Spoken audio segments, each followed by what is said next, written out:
Hello, ഇന്ന് വന്നിട്ടുള്ളത് soybean മസാലൻ്റെ recipe ആയിട്ടാണ് കേട്ടോ. കഴിഞ്ഞ വീഡിയോയിൽ സോയാബീൻ ഫ്രൈ കാണിച്ചിട്ടുണ്ടായിരുന്നു. ആ ഫ്രൈ ഉപയോഗിച്ചിട്ടാണ് നമ്മൾ ഈ മസാല ഉണ്ടാക്കുന്നത്. സോയാബീൻ പൊരിച്ച വെളിച്ചെണ്ണ ഒരു ടേബിൾ സ്പൂൺ എടുത്തിട്ടുണ്ട്. അതിലേക്ക് ഒരു ഉള്ളി അരിഞ്ഞത് ചേർത്ത് കൊടുക്കുക. എന്നിട്ട് നന്നായിട്ടൊന്ന് മിക്സ് ചെയ്തെടുക്കുക കേട്ടോ. ഇനി ഇതിലേക്ക് ഒരു അര ടീസ്പൂണ് ഉപ്പ് ചേർത്ത് കൊടുക്കുക. പിന്നെ 1/4 ടീസ്പൂൺ മഞ്ഞൾപ്പൊടിയും ചേർത്തിട്ട് നന്നായിട്ടൊന്ന് മിക്സ് ചെയ്തെടുക്കുക കേട്ടോ.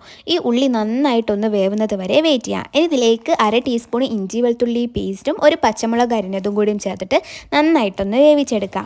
ഈ ഉള്ളിയൊക്കെ നന്നായിട്ടൊന്ന് വെന്തതിന് ശേഷം നമുക്കിതിലേക്ക് 1 ടീസ്പൂൺ മുളക് പൊടിയും അര ടീസ്പൂൺ ഗരം മസാലൻ്റെ പൊടിയും കൂടിയും ചേർത്തിട്ട് നന്നായിട്ടൊന്ന് മൂപ്പിച്ചെടുക്കുക കേട്ടോ. ഈ മസാലൻ്റെ ചുവയൊക്കെ ഒന്ന് പോകുന്നത് വരെ നമ്മൾ നന്നായിട്ടൊന്ന് മിക്സ് ചെയ്തെടുക്കുക. ഇനി ഇതിലേക്ക് കുറച്ച് കറിവേപ്പിലയും കൂടി ഒന്ന് ചേർത്ത് കൊടുക്കണേ. പിന്നെ മല്ലിയില ഉണ്ടെങ്കിൽ അതും കൂടി ഒന്ന് ചേർത്ത് കൊടുത്താൽ നല്ലൊരു ഫ്ലേവറാണ് കേട്ടോ. ഇനി ഇതൊന്ന് നന്നായിട്ട് മിക്സ് ചെയ്തതിന് ശേഷം നമ്മൾ നേരത്തെ പൊരിച്ച് വെച്ചിട്ടുള്ള സോയാബീൻ ഇതിലേക്ക് ചേർത്ത് കൊടുക്കുക കേട്ടോ. ഈ പൊരിക്കുന്നതിൻ്റെ വീഡിയോ ഞാൻ മുമ്പേ ഇട്ടിട്ടുണ്ട്, അത് നോക്കിയിട്ട് ചെയ്താൽ മതി. അല്ലെങ്കിൽ അങ്ങനെ തന്നെ കഴിച്ചാലും മതി കേട്ടോ. അപ്പോൾ ഇങ്ങനെ ഒരു മസാലയായിട്ട് ചെയ്യുമ്പം ഒന്നുകൂടി ഒരു ടേസ്റ്റ് അല്ലേ.